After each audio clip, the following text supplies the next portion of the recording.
Jeremiah, thank you. Today, the U.S. Supreme Court handed down a decision on affirmative action. In a 6-3 vote, the justices ruled a person's race cannot be a factor in college admissions. Here in Michigan, that's been the law since voters approved a change to the state constitution back in 2006. 13 on your side's Charlie Tinker in studio now to tell us how the changes in Michigan have affected the state's universities. And Charlie, what did you learn?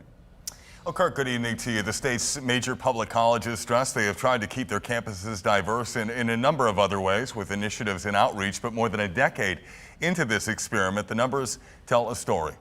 One of the state's largest public institutions, the University of Michigan, slamming the ruling in a Thursday statement. President Santaono writing he was, quote, deeply disheartened, going on to predict that, like Proposal 2, the move would have negative impacts on minorities and make it, quote, much more difficult to achieve racial diversity. A snapshot of enrollment data showing underrepresented minorities overall had recovered from what the university described as a decade of decline following the passage of Proposal 2.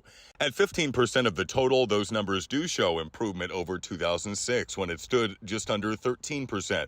The numbers tell a different story, though, within individual groups. Fewer black students, for instance, declining to 4.5% from 7% more than a decade earlier. Same for Native Americans, where the drop was even more pronounced, plummeting from 1% to around a tenth of that last year.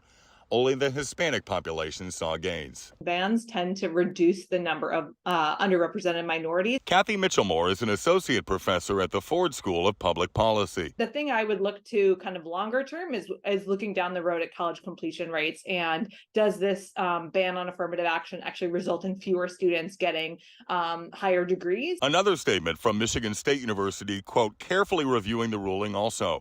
Quote, all Spartans benefit from a more diverse student body, faculty, and staff. Touting campus DEI initiatives and race-neutral procedures, U of M said it was still making diversity strides. Yet undeniable declines observed since the state ban took effect could mirror enrollment changes over time elsewhere, in other states and in Michigan's more than 40 private colleges and universities. Charlie Tinker, 13 on your side.